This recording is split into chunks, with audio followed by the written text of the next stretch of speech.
আসসালামু আলাইকুম। দেশের আকাশজুড়ে এক নতুন আবহাওয়াগত পরিস্থিতি তৈরি হয়েছে।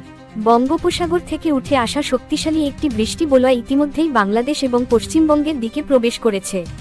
এর প্রভাবে উপকূলীয় অঞ্চল থেকে শুরু করে রাজধানী ঢাকা, চট্টগ্রাম, খুলনা, বরিশাল সহ উত্তর ও মধ্যাঞ্চলের বহু জেলায় শুরু হয়েছে টানা বর্ষণ। পশ্চিমবঙ্গের কলকাতা, হাওড়া, নদিয়া, উত্তর ও দক্ষিণ ২৪ পরগনাতেও একই পরিস্থিতি দেখা যাচ্ছে।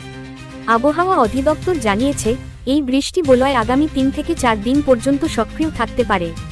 ফলে প্রতিদিনই কোথাও না কোথাও মাঝারি থেকে ভারী বর্ষণের সম্ভাবনা থাকছে। বিশেষ করে নিম্নাঞ্চলগুলোতে জলাবদ্ধতা দেখা দিতে পারে, নদ-নদীর পানি কিছুটা বৃদ্ধি পাওয়ার আশঙ্কাও রয়েছে। তবে এই বৃষ্টিকে কৃষি বিশেষজ্ঞরা ইতিবাচক হিসেবে দেখছেন, কারণ শস্যক্ষেত, আমন ধান ও সবজির জন্য এই পানি হবে আশীর্বাদস্বরূপ।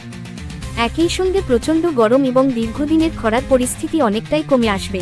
কিন্তু যারা শহরে বসবাস করছেন তাদের জন্য এটি কিছুটা ভোগান্তির কারণ হতে পারে।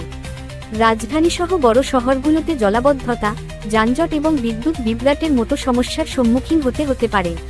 সুতরাং আগামী কয়েকদিন ছাতা এবং বৃষ্টির সরঞ্জাম সাথে রাখার পরামর্শ দিচ্ছেন আবহাওয়া বিশেষজ্ঞরা। প্রতিদিনের সর্বশেষ আপডেট জানতে আমাদের সাথেই থাকুন। আর যদি এখনও সাবস্ক্রাইব না করে থাকেন, তাহলে অবশ্যই সাবস্ক্রাইব করুন, কারণ সাবস্ক্রাইব করলে আপনারা দেশের আবহাওয়ার খবর সবার আগে পাবেন।